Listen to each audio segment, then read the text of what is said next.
दोस्तों, आज हम बात करेंगे प्राणायाम और स्पेशली ब्रीदिंग।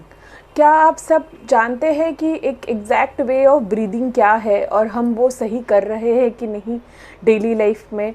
ऑलमोस्ट मैं आपको बोल सकती हूँ 80% लोग ना गलत तरीके से ब्रीदिंग कर रहे हैं। उसका भी मैं डेमो दूंगी, आप लोगों को समझ में आ जाएगा। तो यूजुअली अगर आप अभी नोटिस करिए, जैसे जैसे मैं बोल रही हूँ, आइडियल वे में जब हम नाक से सांस ले रहे हैं, इसका मतलब आप इनहेल कर रहे हो। इनहेल कर रहे हो मतलब हम एक बाहर की जो हवा है वो नाक के अंदर ले रहे हैं, अपनी बॉडी के अंदर ले रहे हैं।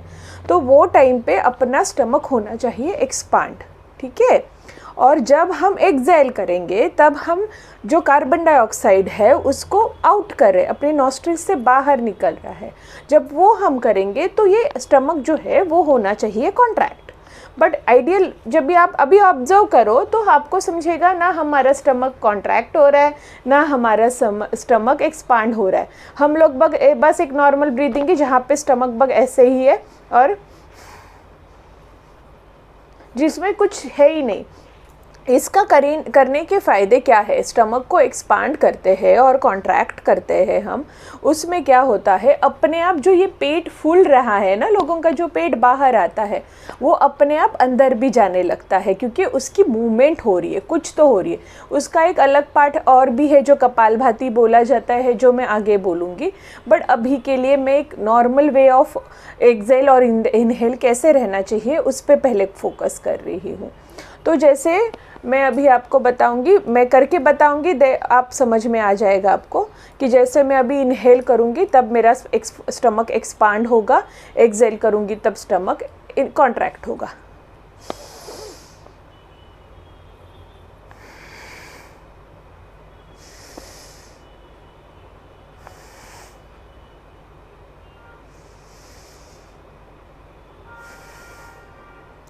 अगर आपको ये आ रहा है, मैं थोड़ा दिखाने के लिए आवाज़ ज़्यादा आ रही रहेगी, बट हम लोग नॉर्मल वे में भी कर सकते हैं। जहाँ पे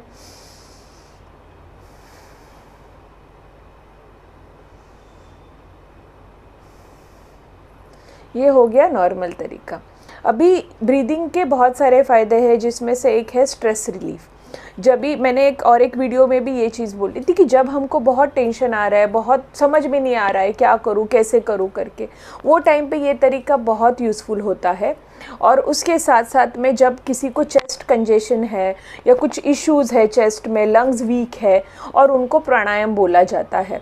अब अगर ये प्राणायाम और ये सारी चीज़ें अगर इतनी इजीली हो पाती तो अलग बात है, बट कभी कभी केसेस बहुत हाई होते हैं जहाँ पे नॉर्मल ब्रीदिंग में भी लंग्स वीक रहते हैं क्लाइंट्स के, तो वो उनको पेन होता है। अगर हम कपालभाति बोले, ओंकार बोले जो बहुत डीप है, वो टाइम पे उनको प्रॉब्लम आ सकती है कि जहाँ पे ब्रीदिंग इशू आ रहे हैं और पेन हो रहा है लंग्स में। उस टाइम पे स्टार्ट स्लोली करिए। मैं यूजुअली क्लाइंट को बोलती हूँ अभी जो मैं बताऊंगी वो नेक्स्ट 7 डेज़ के लिए करिए, जहाँ पे हम नाक से सांस लेंगे, स्टमक एक्सपांड करेंगे और मुंह से सांस छोड़ेंगे और स्टमक कॉन्ट्रैक्ट करेंगे।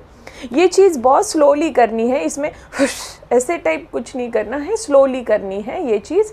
बट जब हम ये करेंगे, ये ब्रीदिंग एक्सरसाइज आप इनिशियल स्टेजेस पे क्लाइंट्स को जो दो जहाँ पे उनको मेजर इश्यूज़ है।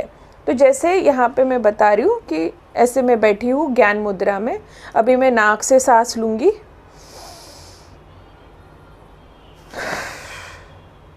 इससे 2 चीज़ें होती है। एक तो ये आदत लगने से लंग्स को इजी पड़ जाता है, क्योंकि वापस नाक का यूज़ नहीं हो रहा है एक्सहेल करने में। स्ट्रेस रिलीफ भी हो जाता है और इससे वापस स्टमक का तो एक्सपांड और कॉन्ट्रैक्ट तो हो ही रहा है। तो ये तीनों चीज़ें हो पाती है। इट्स लाइक 2 वेज की सारी चीज़ें एक साथ हो पा रही है।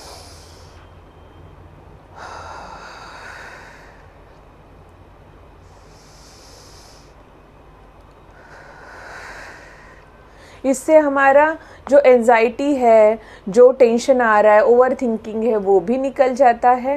उसके साथ में स्टमक का मूवमेंट भी हो रहा है। और जो मेजर केसेस है क्लाइंट्स के जहाँ पे वो ज़्यादा ब्रीदिंग नहीं कर पाते हैं, कपालभाति या ओंकार, वो टाइम पे ये बहुत बेसिक चीज़ आप पहले 7 डेज़ दो, उनको ये चीज़ पे कंफर्टेबल होने दो, फिर हम लोग आगे का चीज़ें बता सकते हैं उनको।